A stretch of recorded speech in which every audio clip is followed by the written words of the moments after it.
नमस्कार, मैं डॉक्टर कविता स्वागत करती हूँ आप सभी का संस्कृत शाला की आज की कक्षा में। और हमारा आज का विषय है जननी तुल्य वत्सला पाठ का अभ्यास कार्य, जो कि 10वीं कक्षा का 5वां पाठ है। और इसका पाठ हम पहले ही कर चुके हैं। यदि आपने ये पाठ अभी तक नहीं देखा है तो आप ऊपर आ रहे आई बटन को क्लिक करके आप इस पाठ की वीडियो को पहले देख लें, जिससे कि आपके लिए अभ्यास कार्य करना और आसान हो जाए। और इस पाठ में दर्शाया गया है कैसे एक माँ का प्यार अपने बच्चों के लिए बिल्कुल बराबर होता है, लेकिन किसी विशेष स्थिति में, यानी कि जब एक बच्चा पीड़ा से गुजरता है या कष्ट से गुजर रहा होता है तो माँ का प्रेम कैसे अपने आप बढ़ जाता है। तो ये हमने इस पाठ में पढ़ा था। तो चलिए आरंभ करते हैं अभ्यास कार्य। आरंभ करते हैं अभ्यास। एक पदेन उत्तरम लिखत, यानी कि एक पद में, एक शब्द में आपको उत्तर देना है। वृषभः दीनः इति जानन्नपि कः तं नुद्यमानः आसीत्। वृषभ यानी कि बैल कमजोर है, दीन है, ये जानते हुए भी कौन उसे पीड़ित कर रहा था, कौन उसे पीड़ा पहुंचा रहा था, कौन पीड़ा पहुंचा रहा था? कृषकः। तो इसका उत्तर होगा कृषकः। वृषभः कुत्र पपात, वो जो बैल है वो कुत्र, कहाँ, कुत्र मतलब कहाँ, पपात गिर पड़ा, बैल कहाँ गिर गया था? तो क्षेत्रे, वृषभः क्षेत्रे, क्षेत्रे पपात। दुर्बले सुते कस्याः अधिका कृपा भवति। दुर्बल पुत्र पर, सुते यानी कि पुत्र, दुर्बल पुत्र पर किसकी अधिक कृपा होती है? तो किसकी होती है? माता की ना, तो मातुः, क्योंकि जैसा प्रश्न वैसा उत्तर, तो षष्ठी विभक्ति में ही उत्तर होगा। कयोः एकः शरीरेण दुर्बलः आसीत्। उनमें से, किन में से एक जो है वो शरीर से दुर्बल था? तो बलिवर्दयोः, उन दोनों बैलों में से एक शरीर में से दुर्बल था। जैसा प्रश्न वैसा उत्तर। कयोः बलिवर्दयोः। चंडवातेन मेघरवैश्च सह कः समजायत। चंडवातेन यानी कि भयंकर वायु के साथ और मेघरवैः और मेघ की गर्जना के साथ कः समजायत, क्या हुआ था? प्रवर्षः, अत्यंत बारिश हुई थी। चलिए चलते हैं अगले प्रश्न की तरफ। कृषकः, देखिए पहले प्रश्न देख लेते हैं। दूसरा प्रश्न, अधोलिखितानां प्रश्नानां उत्तराणि संस्कृत भाषाया लिखत। अधोलिखितानां प्रश्नानां उत्तराणि, इन प्रश्नों के जो नीचे लिखे गए प्रश्न हैं इनके उत्तर संस्कृत भाषाया लिखत, संस्कृत भाषा में लिखिए। कृषकः किम करोति स्म, किसान क्या कर रहा था? कृषकः क्षेत्रकर्षणम करोति स्म। देखिए यहाँ पर भी हमारा एक शब्द लगाने से तो पूर्ण वाक्य में उत्तर बन गया। तो कृषकः क्षेत्रकर्षणम करोति स्म। माता सुरभिः किमर्थम अश्रूणि मुंचति स्म। माता सुरभि क्यों आंसू छोड़ रही थी, यानी कि क्यों आंसू बहा रही थी? तो माता सुरभि पुत्रस्य दैन्यम दृष्ट्वा, यहाँ पर ये 3 शब्द आएंगे। माता सुरभि जो है वो पुत्र की दीन दशा को देखकर अश्रूणि मुंचति स्म, आंसू बहा रही थी। सुरभि इंद्रस्य प्रश्नस्य किम उत्तरम ददाति। सुरभि जो है वो इंद्र के प्रश्न का क्या उत्तर देती है? वो क्या कहती है कि सर्वेषु अपत्येषु जननी तुल्यवत्सला एवं माना, कि सभी जो संतान है उसके लिए माता का स्नेह बराबर होता है। तथापि दुर्बले सुते, लेकिन फिर भी कमजोर पुत्र पर मातुः अभ्यधिका कृपा सहजैव, माता की ज्यादा कृपा होना तो सहज ही है, स्वाभाविक ही है। तो अगला प्रश्न देखते हैं। मातुः अधिका कृपा कस्मिन् भवति। मातुः यानी कि माता की अधिका कृपा कस्मिन् भवति, अधिक कृपा किस पर होती है? मुझे लगता है अब आपको संस्कृत में प्रश्न जो है वो समझ में आ रहे होंगे उनकी हिंदी। तो माता की अधिक कृपा किस पर होती है? तो माता की अधिक कृपा दुर्बले सुते, मातुः अधिका कृपा दुर्बले सुते भवति। इंद्र दुर्बल वृषभस्य कष्टानि अपाकर्तुं किं कृतवान्। इंद्र ने दुर्बल कमजोर बैल के कष्टों को अपाकर्तुं, दूर करने के लिए किम कृतवान, क्या किया था? तो देखिए प्रश्न तो हम एज इट इज उठा लेंगे, किम की जगह हम उत्तर रख देंगे। इंद्रः दुर्बल वृषभस्य कष्टानि अपाकर्तुं प्रवर्षः कृतवान। जननी कीदृशी भवति। जननी कैसी होती है, माता कैसी होती है? तुल्यवत्सला, तो जननी तुल्यवत्सला भवति। पाठेऽस्मिन् कयोः संवादः विद्यते। पाठेऽस्मिन् यानी कि इस पाठ में कयोः, किन दो का संवादः विद्यते, संवाद है। तो बताओ यहाँ पर किस किस का संवाद है, मतलब संवाद यानी कि बातचीत। तो इस पाठ में कौन कौन बातचीत कर रहे हैं? एक तो इंद्र और दूसरी कौन, सुरभि गाय। तो यहां पर हम कहेंगे सुरभि इंद्रयोः। तो किस किस का संवाद है, सुरभि इंद्रयोः। अगले प्रश्न की तरफ चलते हैं। क स्तंभे दत्ता नाम, यानी कि क स्तंभ में दिए गए और ख स्तंभ में दिए गए शब्दों में दत्तयः समानार्थक पदई, समानार्थक शब्द है, पर्यायवाची शब्द है, उनको मिलाना है हमें। तो चलिए मिलाते हैं। कृच्छ्रेण, यानी कि बड़े मुश्किल से। तो क्या शब्द हो सकता है, काठिन्येन, कृच्छ्रेण काठिन्येन। चक्षुर्भ्याम, चक्षुर्भ्याम, चक्षु होते हैं नेत्र, तो चक्षुर्भ्याम का क्या होगा, नेत्राभ्याम। जवेन, जव यानी कि वेग, तो जवेन यानी कि द्रुत गत्या। इंद्र, इंद्र के लिए कौन सा शब्द है, इंद्र, इंद्र ढूंढो, वासवः। पुत्राः, सुताः। शीघ्रम, जल्दी से, अचिरम। बलिवर्दः, वृषभः। ये हो जाएंगे आपके समानार्थक पद। चलिए चलते हैं अगले प्रश्न की तरफ। अगला प्रश्न है, स्थूल पदम आधृत्य प्रश्न निर्माणम कुरुत, यानी कि यहाँ पर जो स्थूल, ये डार्क में आपको जो शब्द दिखाई दे रहा है, इसको आधार बनाकर आपको प्रश्न का निर्माण करना है। तो सह कृच्छ्रेण भारम उद्वहति, वह कठिनता से भार जो है वो उठा रहा था। वो कैसे भार उठा रहा था, तो कथम, यहाँ प्रश्न बनेगा कथम। सुराधिपः ताम अपृच्छत्, सुराधिपः यानी कि देवराज इंद्र ने उसको पूछा, तो किसने, तो पुल्लिंग है सुराधिपः, जैसा प्रश्न वैसा उत्तर, तो जैसा उत्तर वैसा प्रश्न, तो सुराधिपः यानी कि कह।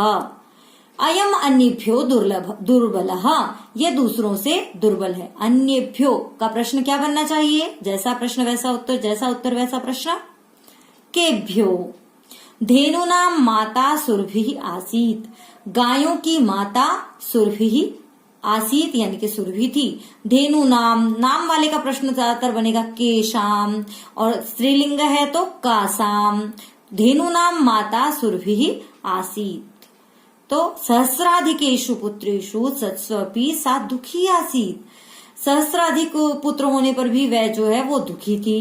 तो सहस्राधिकेषु, केशु, सहस्राधिकेशु का प्रश्न ये देखो बाहर से मतलब लास्ट से ही निकल रहा है, केशु, तो इसका प्रश्न बनेगा केशु। रेखांकित पदे यथास्थानम संधिम संधि विच्छेदम वाकुरुत। अब यहाँ पर आपको अंडरलाइंड जो है वो शब्द दिए गए हैं, उन्हें आपको या तो संधि दी है या संधि विच्छेद करना है या संधि करनी है। तो चलिए करते हैं। कृषकः क्षेत्रकर्षणम कुर्वन् आसीत्, तो इसे मिला देंगे तो बनेगा कुर्वन् आसीत्, यानी कि ये जो न है आप देख रहे हैं ना, दो बार डबल हो गया, तो कुर्वन् आसीत्। तयोरेकः वृषभः दुर्बलः आसीत्। अब इसे अलग अलग करना है। देखो आपको कुछ समझ में आ रहा है कौन सा शब्द होगा, तयोरेकः, एकः अलग कर देंगे और र की कर देंगे विसर्गी, तो बनेगा तयोः जमा एकः। तथापि वृषः न उत्थितः, न उ, न जमा उ बनता है, अ जमा उ मिलकर बनेंगे ओ, तो नोत्थितः। सत्स्वपि बहुषु पुत्रेषु अस्मिन् वात्सल्यम कथम।